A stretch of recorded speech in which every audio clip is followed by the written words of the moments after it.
And I want to thank the panel for really insightful comments. But I have been working as a Norwegian diplomat for 30 years, and from the 1990s onwards, we put a tremendous amount of money and effort into supporting media, including local media in the Western Balkans. So I have some first-hand experience with this, as from the donor side. First of all, I'd like to say that I think the donors put too much attention on the media in capital cities. There is a tendency not to see local media. And I actually do believe that democracy begins in local communities. I think it's vitally important that more attention is given to supporting local media. Having said that, working in local context is, and I believe Ms. Bino said it, it is probably the most dangerous or difficult. I know that Darko has good experiences with the local authorities in Pejapech, and I know the mayor, Gazman Muhajeri, personally, and I know he's a very decent person.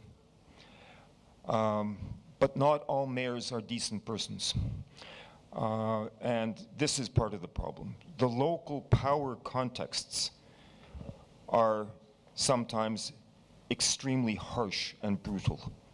And I've spent some years working in Serbia, and I think I can say that we see there also how local power structures do everything possible to control, to harass, to prevent local media from working and reporting. And I think it's the same in Bosnia-Herzegovina as well, and in other countries in the region.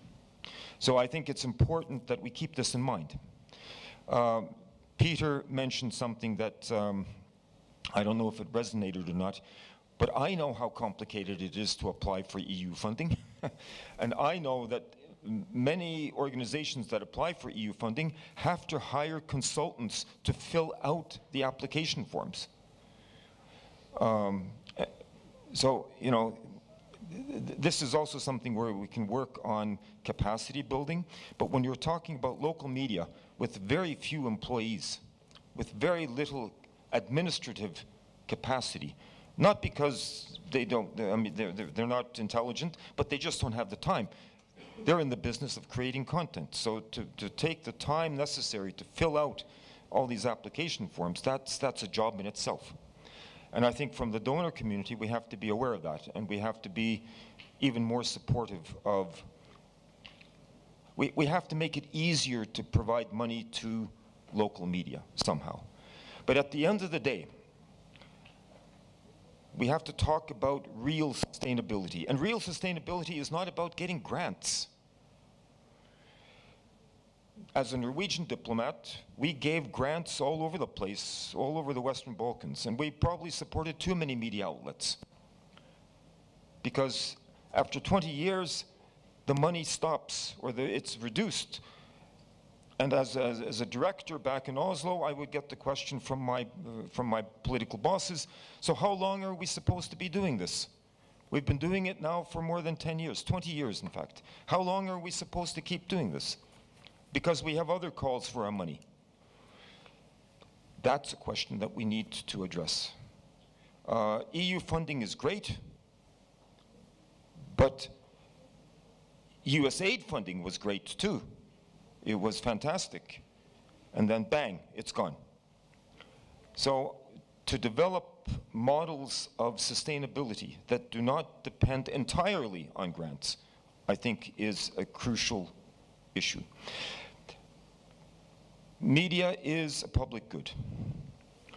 And then we can talk about how we get citizens to support that. Or, you know, you go to the village and you talk about media literacy, you're not going to get very far.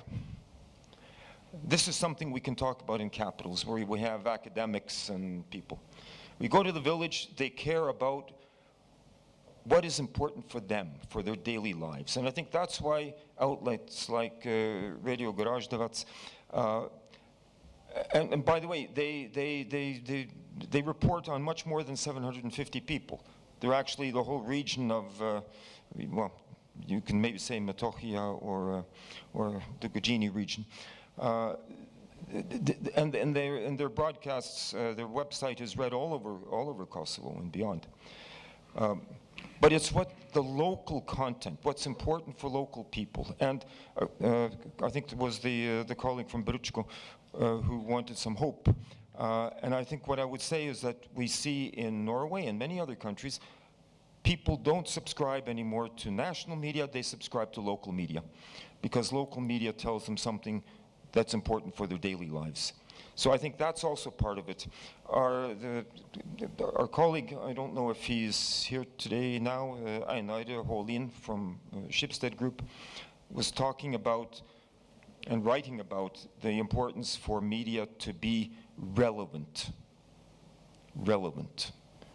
If you are relevant, people will want to read you, and they will even be willing to pay to read you, I believe. At least that's my hope.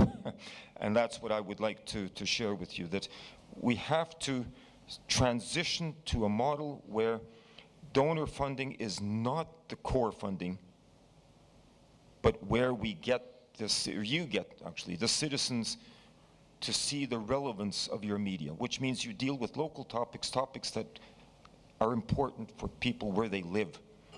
And then others will deal with maybe the big issues or whatever. You can deal with that too from the local context. So this is just my 2 cents worth based